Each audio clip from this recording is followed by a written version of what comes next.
So readers అందరికి very good morning. ఈ రోజు మనం డిస్కస్ చేసే టాపిక్ వచ్చేసి మ్యాగ్నెటిక్ థెరపీ. మనం రెగ్యులర్ చూస్తుంటాం. సో మ్యాగ్నెటిక్ థెరపీ వల్ల బీపీ అండ్ షుగర్ పేషెంట్స్ కి ఎలాంటి బెనిఫిట్స్ ఉంటాయి? సో కొంచెం బేసిక్ ఇన్ఫర్మేషన్ మనం తెలుసుకుంటే బాగుంటది. బీపీ ఎలా వస్తుంది, అసలు బీపీ అంటే ఏంటిది, దాంతో పాటు ఏంటంటే షుగర్ అంటే ఏంటిది, ఇది ఎలా వస్తుంది, బేసిక్ ఇన్ఫర్మేషన్ మనం తెలుసుకుంటే మనకి ఈజీ ఉంటది. So thank you very much leaders, నాకు ఈ ఆపర్చునిటీ ఇచ్చినందుకు. సో ఎస్పెషల్లీ మా అప్లయన్స్ అందరికి thank you very much. So ఈరోజు టాపిక్ లోకి వెళ్ళిపోదాం. సో ఫస్ట్ ఆఫ్ ఆల్ ఏంటంటే బీపీ అంటే ఏంటంటే బ్లడ్ ప్రెషర్ అంటాం. సో బ్లడ్ ప్రెషర్ అంటే ఏంటి అసలు? బ్లడ్. సో మనకేంటంటే ప్రతి ఒక్కటి మనం చెప్తుంటాం. మ్యాగ్నెటిక్ థెరపీలో ఏంటంటే ఏం చెప్తుంటాం మనం ఏంటంటే it improves blood circulation. So blood circulation ఎందుకు కావాలి? Blood circulation. సో మన బాడీలో ఏంటంటే ఎన్ని ఆర్గాన్స్ ఉంటాయి. సో ప్రతి ఒక్కటి మంచిగా పని చేయాలంటే దానికి కరెక్ట్ ఆహారం అందాలి, దాంతో పాటు ఆక్సిజన్ అందాలి, సో మనం తీసుకునే పోషక విలువలు అన్ని అందాలి. అన్నంతనే మన బాడీలో ప్రతి ఒక్కటి అవయవాలన్నీ కరెక్ట్ పనిచేస్తాయి. సో అది అన్ని కరెక్ట్ పని చేయాలంటే సర్క్యులేషన్ కరెక్ట్ ఉండాలి. సర్క్యులేషన్ కరెక్ట్ ఉండాలంటే ఒక మోటార్ అనేది ఉండాలి, పంప్ లాంటిది. సో పంప్ ఏంటంటే మన గుండె. దాంట్లో మీడియం ఏంటంటే దేని ద్వారా సప్లై అవ్వాలంటే త్రూ బ్లడ్ ద్వారానే ప్రతి ఒక్కటి మనకు ప్రోటీన్స్ న్యూట్రియంట్స్ అన్ని సప్లై అవ్వాలి. సో బ్లడ్ మళ్ళీ ఇంకా దానికి ఎట్లా ఆధారం ఎట్లా ఉండాలంటే వెజిల్స్ అంట, బ్లడ్ వెజిల్స్ అంటాం, రక్తనాళాలు. So heart, blood vessels. So ఈ మేజర్ గా ఈ త్రీ పార్ట్స్ చాలా ఇంపార్టెంట్ మనకి. సో దీంట్లో ఎలాంటి ఇబ్బంది అయినా సరే సర్క్యులేషన్ కరెక్ట్ అవ్వదు, మనకి ఇబ్బందులు అవుతుంది. సో దీంట్లో కొవ్వు పేరుకపోయినా సరే మనకి ఇబ్బంది అవుతుంటది. సో మేజర్ వచ్చేసి మనకు circulation system. So in detail గా మనం సర్క్యులేషన్ సిస్టమ్ చూద్దాం. సర్క్యులేషన్ సిస్టమ్ అంటే ఏంటిది, బీపీ అంటే ఏంటిది అంటే. So heart. సో చాలా మంది తెలుసు హార్ట్ ఎంత ఇంపార్టెంట్ మన శరీరానికి. సో హార్ట్ ఏంటంటే తనది తానే పని చేస్తుంటది. మనం ఎలాంటి పరిస్థితిలో ఉన్నా సరే తన గుండె ఎప్పుడు కొట్టుకోవడం ఎప్పుడు ఆపుతుంది అంటే మనం మనిషి చనిపోయిన తర్వాత గుండె కొట్టుకోవడం ఆపుతుంది. ఎందుకంటే బ్లడ్ సర్క్యులేషన్ అనేది కంటిన్యూస్ ప్రాసెస్ అది. సో మనం ఏం పని చేసినా ఏం చేసినా బ్లడ్ దానితో తాను చేస్తూనే ఉంటుంది బ్లడ్ సర్క్యులేషన్. సో ఇంతకుముందు చెప్పినట్టు కార్డియాక్ సిస్టమ్ లో ఏముంటాయంటే heart, vessels and blood. So ఈ మూడు మేజర్ పార్ట్, దీని వల్లనే సర్క్యులేషన్ సిస్టమ్ కరెక్ట్ ఉంటుంది. సో హార్ట్ ఎక్కడ లొకేట్ అయి ఉంటుంది మన శరీరంలో లేదంటే మనం తీసుకున్నట్లే మనకు లెఫ్ట్ హ్యాండ్ సైడ్. సో దీనికి ఆపోజిట్ లెఫ్ట్ హ్యాండ్ సైడ్ కొంచెం జరిగి ఉంటది, మిడిల్ లో ఉంటది. ఇవి లంగ్స్ కు సెంటర్ పాయింట్ తీసుకొని లెఫ్ట్ సైడ్ లో కొంచెం ఎక్కువ లీన్ అయి ఉంటది. అండ్ దీనికి మళ్ళీ స్టమక్, లివర్ కి మధ్యన ఒక డయాఫ్రామ్ అనేది ఒకటి ఉంటది, ప్రొటెక్షన్ లేయర్ ఉంటది అన్ని అవయవాలు కలిసిపోకుండా. సో ఇది location of heart. So heart లో ఎన్ని ఉంటాయంటే ఛాంబర్స్, 4 ఛాంబర్స్ ఉంటాయి. సో ఫస్ట్ పై రెండు ఏంటంటే ఏట్రియా అంటారు, లేదంటే ఏట్రియం అంటారు. కింది వచ్చేసి వెంట్రికల్స్ అంటారు. సో ఏట్రియం ఆర్ వెంట్రికల్స్ కింద.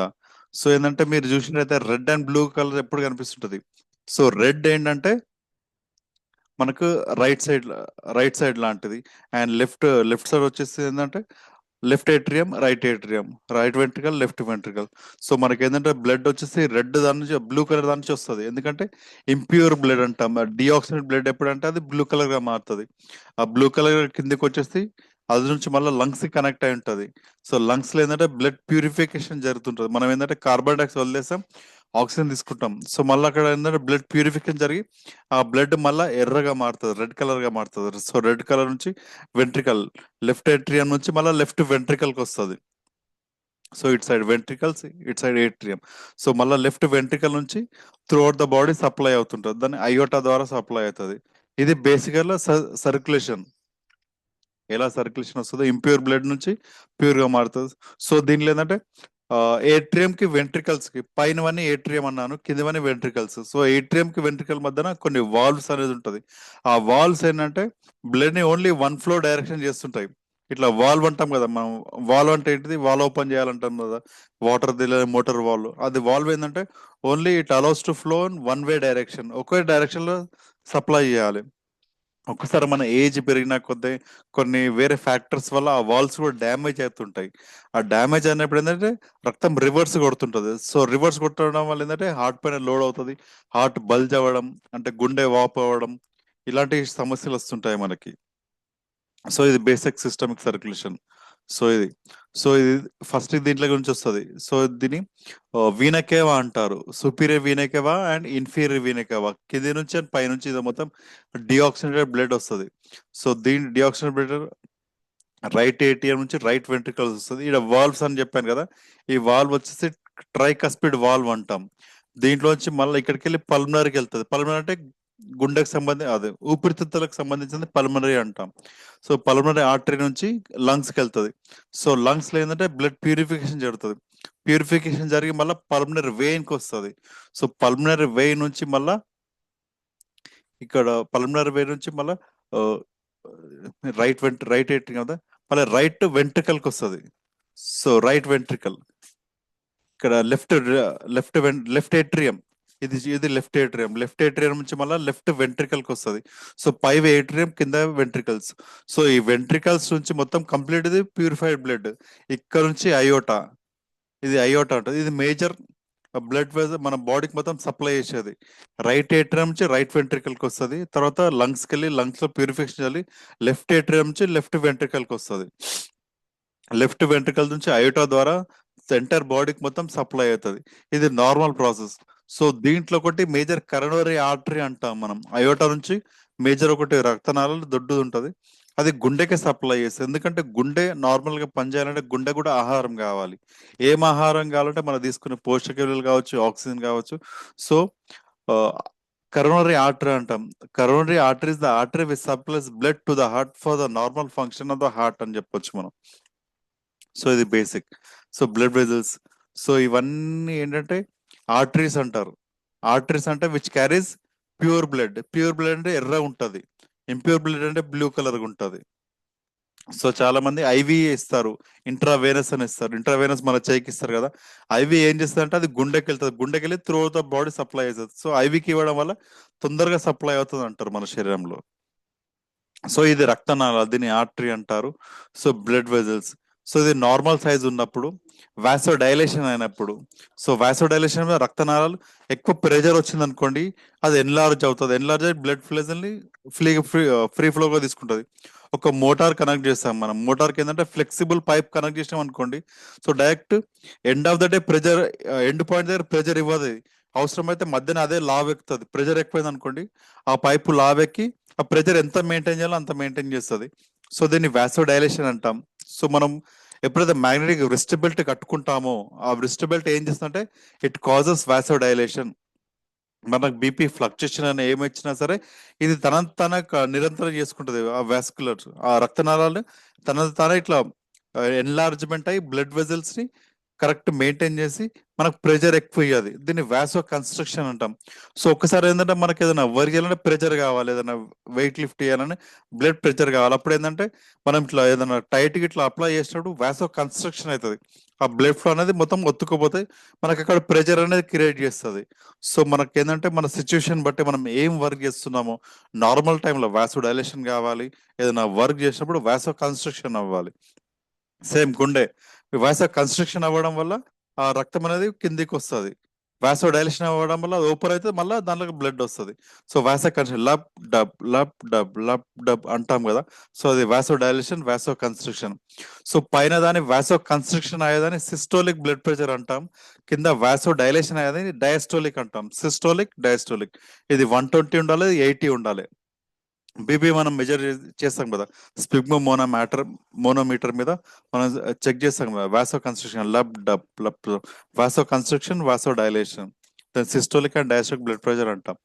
సో ఇంతకుముందు చెప్పినట్టు బ్లూ కలర్, రెడ్ కలర్ అన్నాను కదా. ఒక్కసారి బ్లడ్ ఫ్లో నార్మల్గా వచ్చింది, అయోటా నుంచి బ్లడ్ ఫ్లో వచ్చింది. బ్లడ్ ఫ్లో రాగానే మన బాడీ సెల్స్ ఇవన్నీ, సో రెడ్ బ్లడ్ సెల్స్ అవన్నీ ఉంటాయి దీంట్లో. దీనికి ఏంటంటే రెడ్ బ్లడ్ సెల్స్ ఇవన్నీ న్యూట్రిషన్, ఆక్సిజన్ అన్ని సప్లై చేస్తూనే ఉంటుంది. రెడ్ బ్లడ్ అంటే ప్యూర్ బ్లడ్. అది మన బ్లడ్ వెజల్స్ లోకి వచ్చేసి మన కండరం అనుకోండి, మన కండరాలలో మొత్తం అంతా సప్లై చేస్తుంది. ఇది ఆర్టరీస్ నుంచి ఆర్టరియల్స్ కి వస్తుంది, ఆర్టరియల్స్ నుంచి క్యాపిలరీస్ అంటాం. అది ఏంటంటే ఇట్లా వేరే లేక ఇట్లా డివైడ్ అవుతుంది. దీనికి లాస్ట్ ఎండ్ పాయింట్స్ వచ్చేసి క్యాపిలరీస్ అంటాం. ఈ క్యాపిలరీస్ ఏంటంటే ఇది రెడ్ బ్లడ్ వెజల్స్ అనుకోండి, అంటే ఎర్రది ప్యూర్ బ్లడ్. సో దీంట్లో ఎండ్ పాయింట్ కి వచ్చేసిన తర్వాత క్యాపిలరీస్. సో ఇక్కడ గ్యాసెస్ ఎక్స్చేంజ్ అవుతాయి. మనకేంటంటే మన బాడీకి సెల్ కి ఏం కావాలి, ఆక్సిజన్. న్యూట్రిషన్ అవన్నీ దీనికి వచ్చేసిన తర్వాత వేస్ట్ ప్రోడక్ట్ ఉంటుంది కదా, కార్బన్ డైఆక్సైడ్ ఇంకా వేస్ట్ అవన్నీ మళ్ళీ కలెక్ట్ చేసుకుంటుంది. ఈ ఎండ్ ఇక్కడికి క్యాపిలస్ దగ్గర మళ్ళీ ఎక్స్చేంజ్ అవుతుంటాయి ఇవన్నీ. సో రెడ్ కలర్గా వస్తుంది, మెల్లమెల్లి మళ్ళీ బ్లూ కలర్గా మారుతుంటుంది. సేమ్ వెంట్రికల్స్, వెంట్రియోల్స్, వేన్యూల్స్, తర్వాత వెయిన్స్. సో ఏంటంటే రెడ్ కలర్ వచ్చి మళ్ళీ బ్లూ కలర్ గా మారుతుంది. సో ఈ ప్రాసెస్ నే మనం ఏంటంటే గ్యాస్ ఎక్స్చేంజ్ అనవచ్చు, లేదంటే సిస్టమిక్ సర్క్యులేషన్ అనవచ్చు. సో ఏంటంటే ఆ, మన pure blood converts into improper లేదంటే కార్బన్ డైఆక్సైడ్ లేదా డిఆక్సిడేటెడ్ బ్లడ్ అని చెప్పొచ్చు మనం. సో ఇది బ్లడ్ వెజల్స్. మీరు అబ్జర్వ్ చేయండి, ఇది బ్లడ్ ఫ్లో, ఇది రెడ్ది ఆర్టరీ, ఆర్టరియోల్స్, తర్వాత క్యాపిలరీస్. ఇక్కడ మొత్తం గ్యాస్ ఎక్స్చేంజ్ అయిన తర్వాత మళ్ళీ ఇది బ్లూ కలర్ గా మారుతుంది, ఎందుకంటే దీంట్లో carbon dioxide. So veins, venules, ఇది వెయిన్స్. ఇది normal blood circulation. So artery supply, corona artery అంటే మొత్తం మన గుండె ఇలా ఉంటది, ఈ బ్లడ్ వెజల్స్ అన్ని ఇట్లా ఉంటాయి, మొత్తం మన గుండెకి కూడా సప్లై అవుతుంటది. ఎవరైనా సరే యాంజియోగ్రామ్ ఎవరైనా చూసి ఉండొచ్చు. యాంజియోగ్రామ్ అది మనకు మానిటర్ లో చూపిస్తారు. యాంజియోగ్రామ్ లో ఏంటంటే చిన్న కెమెరా కెథెటర్ పంపిస్తారు ఇక్కడ నుంచి, లేదంటే ఇక్కడ థై పార్ట్ నుంచి పంపిస్తారు కెమెరా, పంపించి చెక్ చేస్తారు గుండెలో ఎక్కడ బ్లాకేజ్ ఉంది అనేది. సో దాంట్లో ఏంటంటే కొన్ని కలర్ కూడా ఇట్లా చిమ్ముతారు. ఆ చిమ్మడం వల్ల మనకు తెలుసు ఎంతవరకు ఇట్లా బ్లడ్ సప్లై అవుతుంది, ఎక్కడ నుంచి ఎక్కడ సప్లై అవ్వట్లేదు అని. ఇది మనకు తెలుసు క్లియర్ పిక్చర్. సో ఇది మనకు సర్క్యులేషన్ ప్రాసెస్. సో చాలా మంది ఏంటంటే ఈసీజీ చూస్తే మనకు తెలుస్తుంది ఎలా ఉంది అనేది.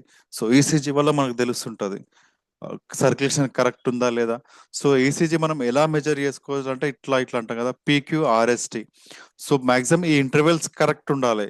దీంట్లో ఏదైనా డీవియేషన్ అయింది అనుకోండి, అప్పుడు హార్ట్ లో ఏదైనా ప్రాబ్లం ఉన్నట్టు తెలుసుకోవచ్చు మనం. సో హార్ట్ రేట్, సో చాలా మంది చెప్తుంటారు ఏంటంటే హార్ట్ రేట్ ఎప్పుడో తనది తాను కరెక్ట్ మెయింటైన్ చేస్తుంది. మనం తిన్నా తినకపోయినా ఎలాంటి పరిస్థితిలో ఉన్నా సరే హార్ట్ రేట్ కరెక్ట్ మెయింటైన్ చేసుకోవడానికి ట్రై చేస్తుంది మన శరీరం. బట్ మన శరీరానికి ఏంటంటే కరెక్ట్ రెస్ట్ అవన్నీ ఇవ్వాలి, కరెక్ట్ పోషక విలువలు, ఆక్సిజన్ సర్క్యులేషన్ అన్ని కరెక్ట్ మెయింటైన్ చేసుకోవాలి. సో హార్ట్ రేట్ ఎంత చేస్తుందంటే 60 నుంచి 70 బీట్స్ పర్ మినిట్ చేస్తుంది. ఆన్ అన్ యావరేజ్ తీసుకున్నాం అనుకోండి 72 బీట్స్ పర్ మినిట్ అని వస్తుంది. సో స్ట్రోక్ వాల్యూమ్, సో ఒక్కసారి ఇట్లా ఇజాక్యులేషన్ అయిందనుకోండి ఎంత రక్తం చిమ్ముతుంది బయటికి, 70 ml చిమ్ముతుంది. సో స్ట్రోక్ వాల్యూమ్ వచ్చేసి ఇట్లా వాసో కన్స్ట్రిక్షన్, ఒక్కసారి కన్స్ట్రక్షన్ అయినప్పుడు 70 ml బ్లడ్ చిమ్ముతుంది. ఇది హార్ట్ రేట్ వచ్చేసి 60 to 80 బీట్స్ పర్ మినిట్.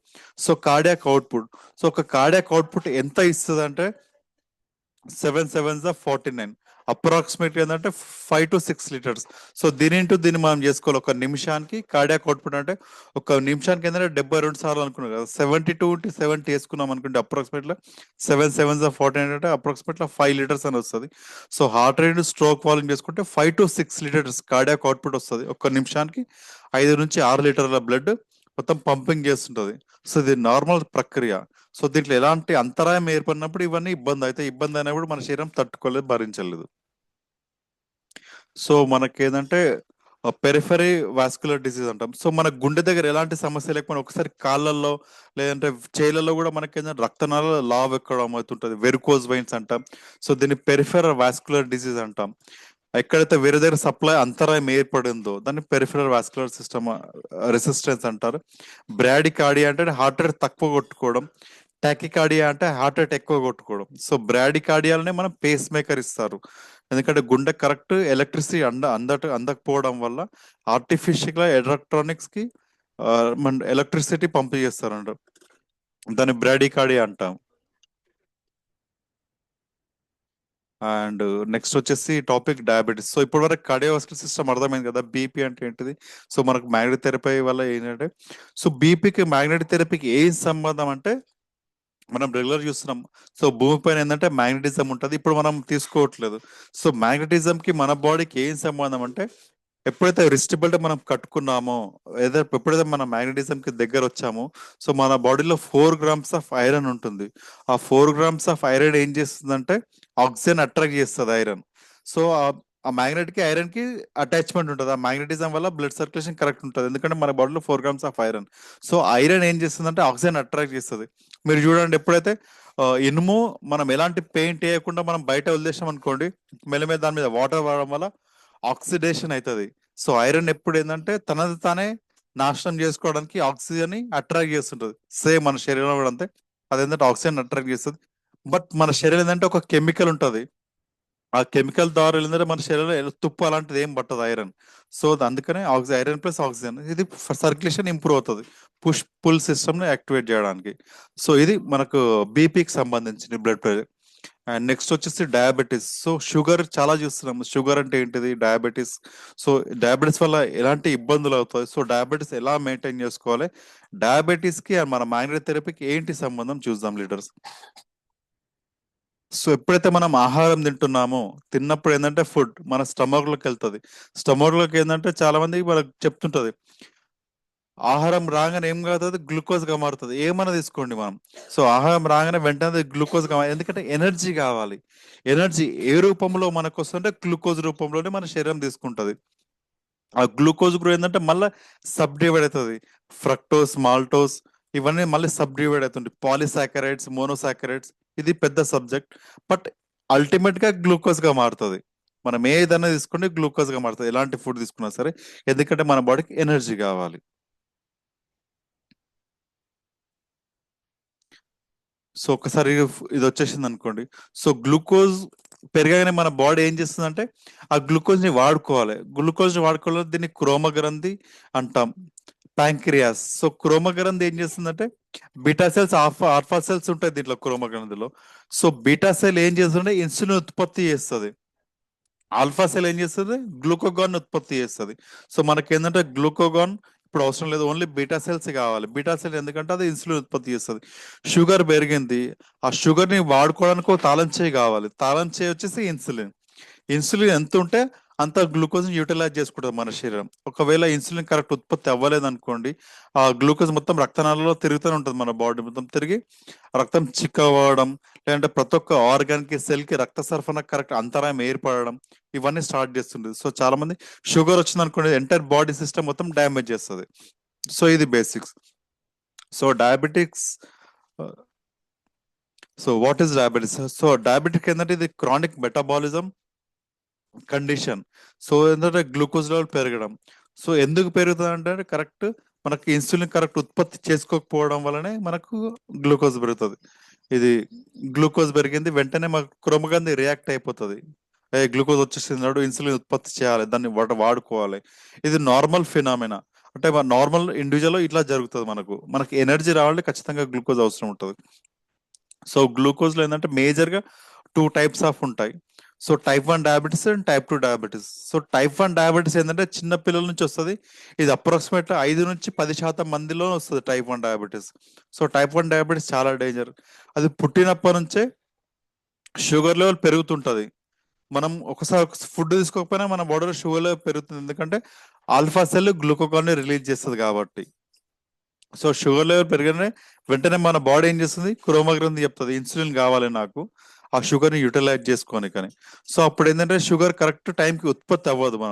ఉత్పత్తి అవ్వదు బేబీ, ఇన్సులిన్ కరెక్ట్ పనిచేయకపోవచ్చు ఉత్పత్తి అయినా సరే, లేదంటే ఆ క్రోమగ్రంథి కరెక్ట్ బీటా సెల్ నుంచి ఇన్సులిన్ ఉత్పత్తి చేయాలి, బీటా సెల్ డ్యామేజ్ అయి ఉండొచ్చు. సో ఇలాంటి కండిషన్లు ఏంటంటే ఇన్సులిన్ రాదు వాళ్ళకి. సో దీన్ని టైప్ 1 డయాబెటీస్ అంటారు. వీళ్ళు ఏం చేస్తుందంటే బయట నుంచి ఇంజెక్షన్స్ ద్వారా ఇన్సులిన్ తీసుకుంటారు. సో ఇన్సులిన్ డిపెండెంట్ డయాబెటీస్ కూడా అంటారు దీన్ని, type 1 diabetes. So next type 2 diabetes. So చాలా మంది టైప్ 2 డయాబెటీస్ వల్లే ఉంటారు. సో కాలక్రమేణా మన లైఫ్ స్టైల్ కావచ్చు, మనం తీసుకునే ఫుడ్, ఎక్కువ లావు శరీరం, స్థూలకాయం, ఇవన్నీ ఉండడం వల్ల టైప్ 2 డయాబెటీస్ మనకు వస్తుంది. టైప్ 2 డయాబెటీస్ ఏంటంటే మనం ఆహారం తీసుకున్నాం, షుగర్ లెవెల్ పెరుగుతుంది. షుగర్ లెవెల్ పెరిగితే వెంటనే ఇన్సులిన్ ఉత్పత్తి చేస్తుంది క్రోమగ్రంథి. సో మనం లావ్ ఎక్కువ ఉన్నాం, ఎక్కువ జంక్ ఫుడ్ తింటాం, ఫిజికల్ యాక్టివిటీ వేవి లేవు. సో అలాంటప్పుడు ఏంటంటే ఆ వచ్చిన ఇన్సులిన్ కరెక్ట్ ఉత్పత్తి అవ్వదు, అంటే సరిపోదు, ఆ గ్లూకోజ్ యూటిలైజ్ చేసుకోనికి సరిపోదు, లేదా ఆ ఉన్న ఇన్సులిన్ కరెక్ట్ అంటే సరిపడంత ఇన్సులిన్ సెక్రెషన్ చేయదు. సో 2 టైప్స్ ఆఫ్ ఉంటాయి. ఇన్సులిన్ ఉంటది కానీ దాన్ని యూటిలైజ్ చేసుకోదు, దాన్ని ఇన్సులిన్ రెసిస్టెన్స్ అంటాం. ఇంకోటి ఏంటంటే సరిపడినంత ఇన్సులిన్ ఉత్పత్తి చేయదు, ఏది క్రోమగ్రంథి. సో దీన్ని టైప్ 2 డయాబెటీస్ అంటాం. అండ్ లాస్ట్ ఇంకోటి వచ్చేసి టైప్ 3 డయాబెటీస్ అంటే మనం జెస్టేషనల్ డయాబెటీస్ అంటాం. ఎవరైతే గర్భవతి స్త్రీలు ఉంటారో ఓన్లీ ఆ గర్భం దాల్చే టైంలోనే వాళ్ళకి ఏంటంటే బ్లడ్ సర్క్యులేషన్ అంతరాయం ఏర్పడుతుంది, ఎందుకంటే శరీరం లావు ఎక్కడం వల్ల అప్పుడు వచ్చే ఛాన్స్ ఉంటుంది. అది ఓన్లీ లిమిటెడ్ టైమే ఉంటుంది షుగర్. సో దాన్ని జెస్టేషనల్ డయాబెటీస్ అన్న. So major type 1 type 2 diabetes. So చాలా మంది టైప్ 2 డయాబెటీస్ తోనే ఇబ్బంది పడుతుంటారు, అది complete life time. So diabetes in India, so ఇండియాలో ఏంటంటే ఇప్పుడు సెకండ్ ప్లేస్ లో ఉంది, అండ్ 2013 లో ఫస్ట్ ప్లేస్కి వెళ్ళిపోతుంది. So recognising symptoms early. So ఎందుకంటే ఎలాంటి సిమ్టమ్స్ ఉంటాయి మనకు షుగర్ రావడం వల్ల? Increasing thirst and hunger. So thirst అంటే ఆకలి అవ్వడం, లేదంటే ఎక్కువ దాహం వేయడం. సో ఎందుకు దాహం వేస్తుంది? ఇంకోటి ఫ్రీక్వెంట్ యూరినేషన్ అంటాం. సో మనం సంస్కృతంలో చెప్తాం డయాబెటీస్ ఏంటంటే మధుమేహం అని. మధు మీన్స్ హనీ అంటే తీపి, మేహం మీన్స్ ఫ్రీక్వెంట్ యూరినేషన్. సో దీన్ని మధుమేహం అంటాం.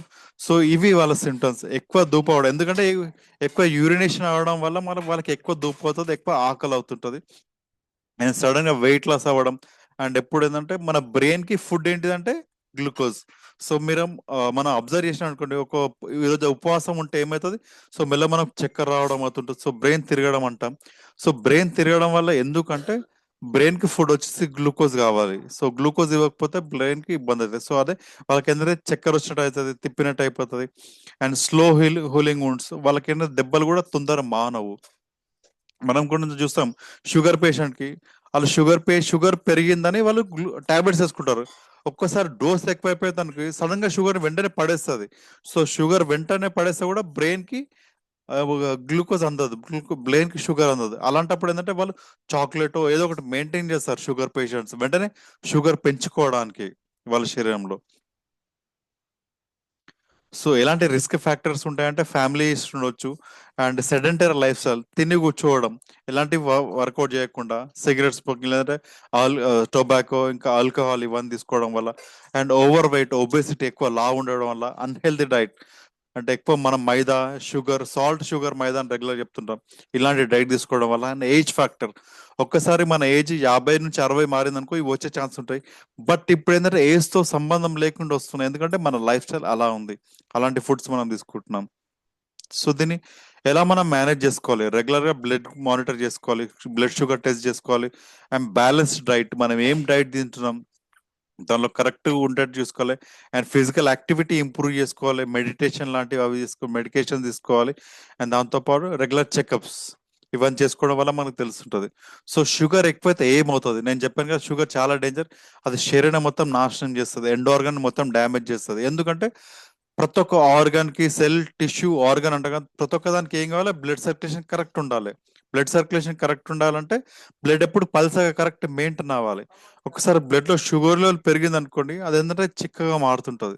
ఆ మారినప్పుడు ఏంటంటే ఎండ్ ఆర్గన్ డ్యామేజ్ చేస్తుండే, ఎండ్ ఆర్గన్ కి కరెక్ట్ సప్లై చేయాలి. దీనివల్ల కార్డియోవాస్కులర్, గుండెకు సంబంధించిన వాళ్ళ వస్తుంది. ఇంకా డయాబెటిక్ న్యూరోపతి అంటాం, అంటే నర్వ్ డ్యామేజ్ చేస్తుంటది. న్యూరోపతి అంటే కాళ్ళ మంటలు వస్తుంటాయి. అండ్ డయాబెటిక్ రెటినోపతి, ఒకసారి షుగర్ రావడం వల్ల కళ్ళు మసకలా మారుతాయి, దీనికి రెటినోపతి అంటాం. ఇంకోసారి డయాబెటిస్ అంటే షుగర్ ఎక్కువ అవడం వల్ల కిడ్నీ ఫెయిల్యూర్ అవుతుంది. సో దీన్ని నెఫ్రోపతి అంటారు, కిడ్నీ ఫెయిల్యూర్ దాన్ని డయాబెటిస్ నెఫ్రోపతి. అండ్ మన బాడీలో కూడా ఇన్ఫెక్షన్ ఎక్కువ అవుతుంది. సో ఇన్ఫెక్షన్ అవ్వడానికి కారణం ఏంటంటే మనం ఏదైనా డిసీజ్ ఏదైనా వచ్చినా సరే తొందరగా మానదు, తొందరగా తగ్గదు, ఎందుకంటే బ్లడ్ లో షుగర్ వాల్యూ ఎక్కువ అండి. సో బ్లడ్ మనం ఎలా టెస్ట్ చేసుకోవాలి అంటే ఫాస్టింగ్. సో పరిగడుపున చేసుకోవాల్సి ఉంటుంది. పరిగడుపున 80 నుంచి 100 రావాలి. అది తిన్న తర్వాత ఏంటంటే అరౌండ్ లేదా 170 నుంచి 200 లోపు ఉండాలి తిన్న తర్వాత. So normal RBS any time చేసుకుంటే 120 నుంచి 140 అలా రావాలి. సో ఫాస్టింగ్ పోస్ట్ పోన్ అంటాం. ఇంకోటి హెచ్బిఏవన్సీ టెస్ట్ ఉంటుంది. సో చాలా మందికి ఏంటంటే మనకు షుగర్ కంట్రోల్ ఉందా లేదా, కంట్రోల్ ఉందని ఎలా తెలుసుకోవాలంటే దీనికి ఒక పర్సంటేజ్ ఉంటుంది, మనం హెచ్బిఏవన్సీ అంటాం. గ్లైకోసిలేటెడ్ హిమోగ్లోబిన్ అంటాం మనం హెచ్బిఏవన్సీ. సో హిమోగ్లోబిన్ కి దీనికి ఏం సంబంధం ఏంటంటే మన బాడీలో ఈచ్ అండ్ ఎవ్రీ సెల్ ఉంటుంది కదా.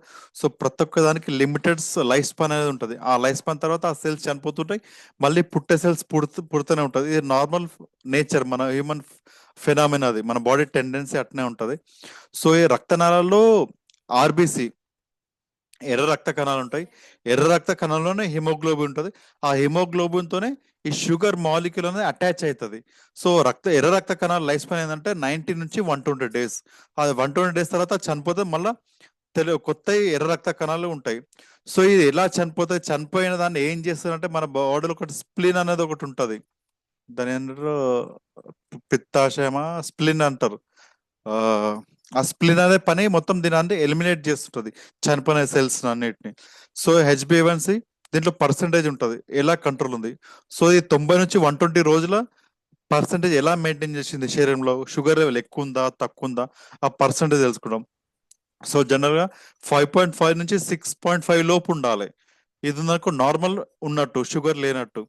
అదే కాకుండా కొంచెం ఎక్కువ ఉంది అనుకోండి, 6.5 నుంచి 7 మధ్య ఉంది అనుకోండి, దాన్ని ప్రీ డయాబెటీస్. సో ఇప్పుడు వచ్చింది. సో డయాబెటీస్ దీంట్లో హెచ్బివన్సీ ఎక్కువ ఉంది అనుకోండి, 8 లేదా 9, కొందరు 10, 12 కూడా ఉంటుంది. సో వాళ్ళకి ఏంటంటే అసలు కంట్రోల్ లేనట్టు వాళ్ళు ఇమీడియట్ గా చాలా ప్రికాషన్స్ అనేది తీసుకోవాలి. ఇది హెచ్బివన్సీ వల్ల మనం నిర్ధారించుకోవచ్చు. సో దీనికి బూస్ట్ ఎలా మనం మ్యాగ్నెట్ థెరపీ దీనికి ఎలా తోడ్పడుతుంది, హెల్ప్ చేస్తుంది అంటే, Boost blood flow and oxygen delivery. దేనికి ఆక్సిజన్ డెలివరీ కావాలి, బ్లడ్ సర్కిల్ దేనికి కావాలంటే క్రోమ గ్రంథి కావాలి ప్యాంక్రియాస్ కి. సో ప్యాంక్రియాస్ కి మనం blood circulation and oxygen correct ఇచ్చామనుకోండి, దాంట్లో మళ్ళీ బీటా సెల్ ఫంక్షన్ నార్మల్ అవుతుంది. సో నార్మల్ ఇన్సులిన్ ఉత్పత్తి అవుతుంది. దీన్ని మనం మెటబాలిజం కూడా పెంచుకోవచ్చు, లివర్ కి దానికి బ్లడ్ సర్క్యులేషన్ కరెక్ట్ ఉండడం వల్ల. సో దీనివల్ల ఏంటంటే మనకు ఏంటంటే మనకు క్రోమోగ్రామ్ బ్లడ్ సర్క్యులేషన్ ఇవన్నీ కరెక్ట్ అవుతుంది. సో దీనివల్ల nerve channel, nerve activity and మన బాడీలో ఇంపల్స్ మొత్తం అన్ని సెటరేట్ అయిపోతాయి. సో దీనివల్ల రెడ్యూస్ ఇన్ఫ్లమేషన్ ఇవన్నీ కూడా తగ్గుతుంటాయి. సో కొన్ని స్టడీస్ చెప్పాయంటే, ఒక్కసారి మనం మ్యాగ్నెటోథెరపీ ఎక్స్పోజ్ అయ్యాను అనుకోండి, మన బాడీలో నార్మల్ సర్క్యులేషన్ కంటే 20% ఇంక్రీజ్ అవుతుంది బ్లడ్ ఫ్లో ఎంత ఇంక్రీజ్ అయితే మన శరీరానికి అంత ఈజీ ఉంటుంది. అండ్ ఇంకోటి పెయిన్ కిల్లర్ కూడా పనిచేస్తుంది. సో బ్లడ్స్ లో కరెక్ట్ ఇంక్రీజ్ అయింది అనుకోండి, మన బాడీలో ఎండోర్ఫిన్ అనే కెమికల్ కూడా వస్తుంది. ఇది కంప్లీట్ ఇది మ్యాగ్నెటిక్ సంబంధించి. ఎండోర్ఫిన్ వల్ల నార్మల్ పెయిన్ కిల్లర్ ఇలాంటివన్నీ న్యాచురల్ పెయిన్ కిల్లర్ మనకు పనిచేస్తుంటుంది. సో ఈ బయోటోరం థెరపీ ఏం చేస్తుందంటే, కాజెస్ వాసో డైలేషన్. ఇంతకుముందు చెప్పాను కదా, రక్తనాళాన్ని వాసో డైలేషన్ చేస్తుంది అండ్ రెడ్యూస్ బ్లడ్ విస్కాసిటీ, రక్త సాంద్రతని కంట్రోల్ చేస్తుంది and helps blood flow throughout the body. It causes cell rejuvenation. So cell rejuvenation అంటే ప్రతి ఒక్క సెల్, చనిపోయిన సెల్ మళ్ళీ తొందరగా పునరుత్పత్తి అవుతుంది. సెల్ ని రిపేర్ చేసుకోవడానికి హెల్ప్ చేస్తుంది. సెల్ డ్యామేజ్ అయిన సెల్ తొందర రిపేర్ అవుతుంటది and prevents further damage of human cells. So ఇది షుగర్ అండ్ బీపీకి సంబంధించింది. So thank you very much leaders. So చాలా ఓపికగా విన్నారు. మీకు ఎలాంటి డౌట్స్ ఉన్నా సరే, ఏమైనా సరే అడగచ్చు.